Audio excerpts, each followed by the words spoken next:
vijana ambao walikuwa wanafanya maandamano na walikuwa wanaongea kupinga huu mswada wa fedha, lakini baadaye tumeona kwamba walishikwa na mchezo huu ambao wanaufanya, kushika viongozi na kuwaweka ndani na baadaye kuwatoa, ama baadaye bado wamewashikilia mpaka sasa. Tunasema kwamba waweze kuachiliwa mara moja. La mwisho mimi nikiweza kuongea ni kwamba tunasema hii bill ama huu mswada wa fedha, sauti za Wakenya zimesema hivi sasa ni kwamba ni lazima serikali na ni lazima pia bunge lisikize sauti za Wakenya na kwamba huu mswada wa fedha utupiliwe mbali mara moja. Hatutaki mswada wa fedha uendelee kwa sababu unaendelea kugandamiza Wakenya. Thank you very much. I have 5 things to say, both as the Senate of Nairobi, which is the epicenter of the demonstrations that we are seeing against this regime, and also as an elected member of this House. Number one, we want to thank the members of Azimio who heeded the call of our constituent parties to drop any and all amendments that they had proposed to the finance bill in response to the call by Kenyans that what they want to see is a total repudiation, a total rejection of the proposals by the Kenya Kwanza regime and not amendments. So we want to assure members of the public that the 76 members of ODM who voted no, the 108 members of Azimio who voted no in the second reading of this bill will be there to stand with Kenyans again at the third reading, and our position is you cannot amend something that is as bad as what it is that has come from the Kenya Kwanza regime. Number two, we want to condemn the police in the strongest terms possible and the regime itself, because despite the promises that were made during the campaigns that we will not see instruments of state being used against those who dissent against this government being used, we have seen goons raiding homes of innocent young people at 2 a.m., very ungodly hours. The ungodly president is raiding people's homes at ungodly hours. At 2 a.m. they picked up Gabriel Oguda from his house here in Nairobi, and the others that the leader has read out their names, including Kina Osama, were picked up from their houses, not from the streets. And we want to say that you must release Gabriel Oguda unconditionally and immediately, and all the others who have been arrested or actually kidnapped by the police and some ghouls working at the behest of William Ruto. Number three, we want to commend the young people who have continued to pile the pressure on members of parliament to ensure that the voices of the people are heard. I want to say this again. Be afraid not. You have nothing to fear. This is your country, and you will take this movement to its logical conclusion. We are here on standby. If there is any need or requirement or help you need from us, let us know and we will do it. I want to speak to the Kenya police, my brothers and sisters in uniform. Those young children on the streets are not your enemies. The enemy is the one shipping you to Haiti.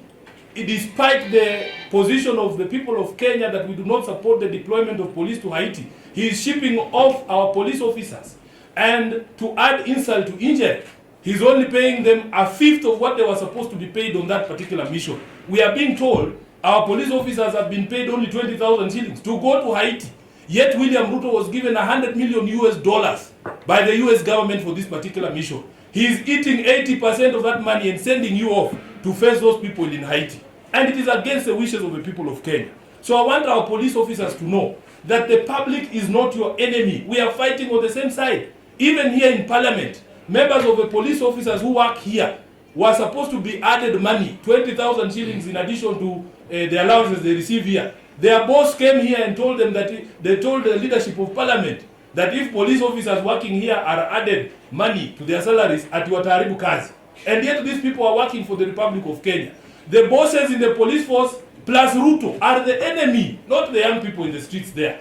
So please, stop brutalizing these young people. We are on the same side. In fact, the police should be joining these young people to say RUTO must go. Number three, the country is bigger than William Ruto.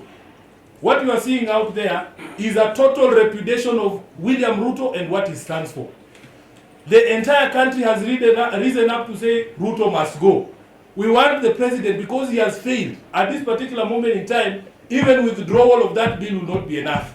William Ruto, resign as president of the Republic of Kenya, because you have failed Kenyans. From your own home in Sugoi, all the way up the mountain, down the lake, across the coast, Kenyans are saying, you go, because you have failed as a president of the Republic of Kenya. Lastly, we will protect the freedoms that we are hard fought for in this country. We are hearing plans of them trying to shut down live broadcasting of these proceedings, including the proceedings out in the streets. We are being told there are plans to shut down the internet. We want them to know, whether in the light or in the darkness, all these evil people will fall. Whether they shut down media or not, all these people will fall, because the people of Kenya have said, this is enough.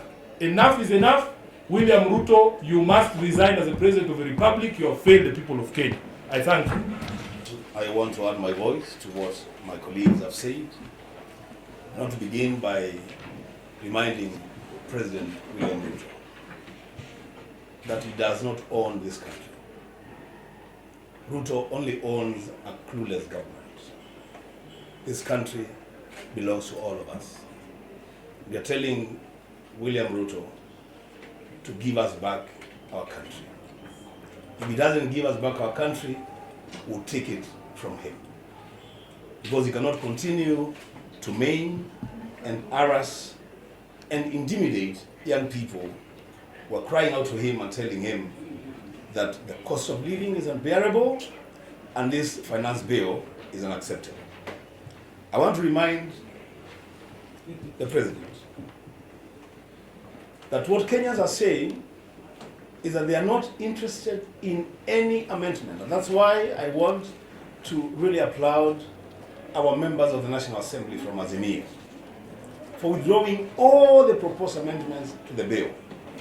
Because Kenyans are very resolute on this matter. They are saying, reject, don't amend.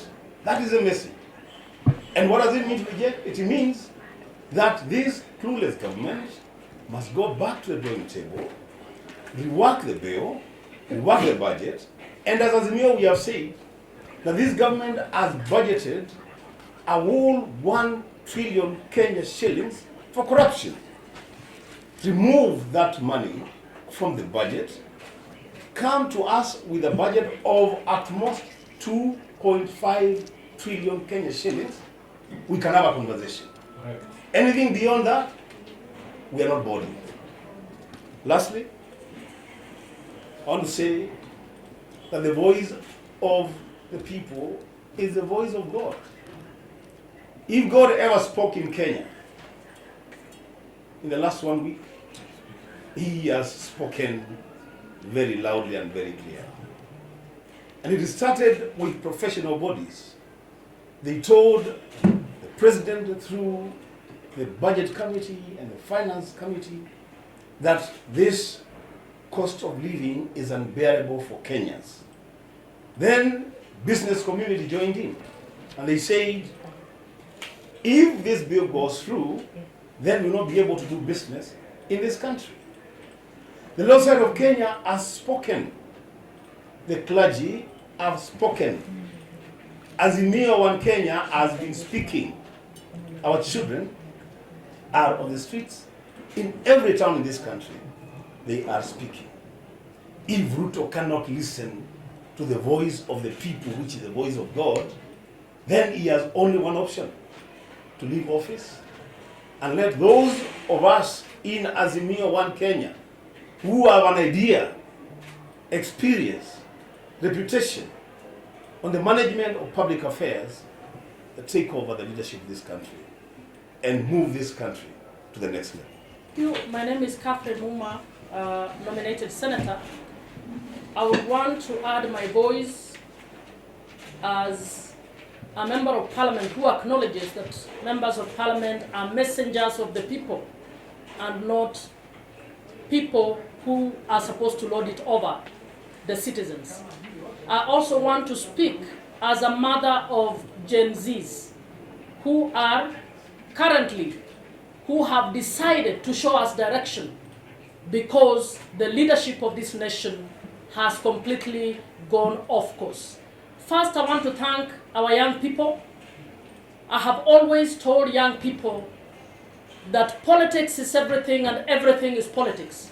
And you should take an interest in politics, because the decisions that are made by politicians will determine whether you go to school, will determine whether you get a job, will determine whether you can access freedoms or things like healthcare. I am glad that our Gen Zs and other young people have decided that enough is enough. And we want to assure you that we are behind you. The mothers of this nation are behind you.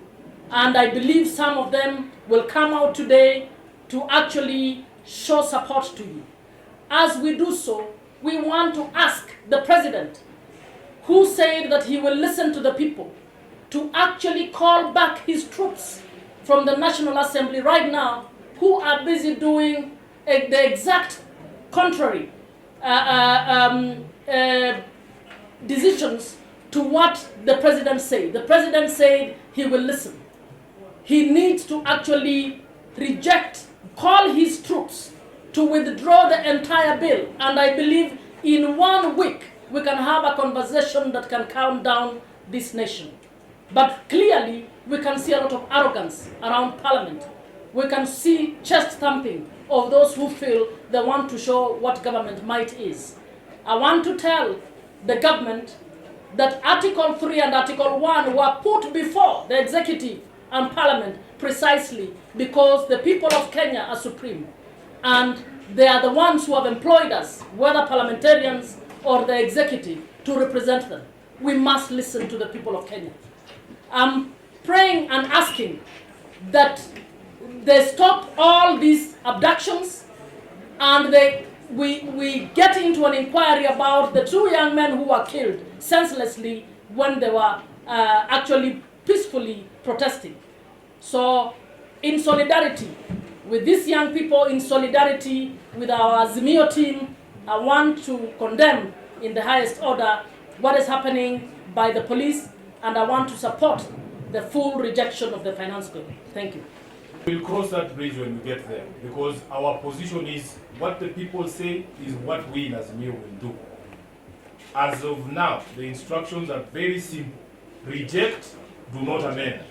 So that is what we are doing, and until that is done, we have no other plans. Any other question?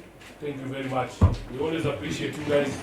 Kama mama wa watoto ambao wanaandamana pale nje, tunaambia serikali ya Kenya kwisha, wachaneni kuua watoto wetu, wacheni kushika watoto wetu, wacheni kuintimidate watoto wetu, acheni kusumbua watoto wakililia haki yao. Hao watoto wako pale nje, na waambia kwamba tuko na ninyi kama wamama, kama viongozi wenu, tuko pamoja na ninyi. Endeleeni, munatetea haki yenu na munatutetea sisi, kwa sababu sisi kama wazazi, sijui munatuita generation X B. Basi mahali tulilemewa, ninyi mumekuja kuchukua na kuhakikisha mmekamilisha hii kazi. RUTO must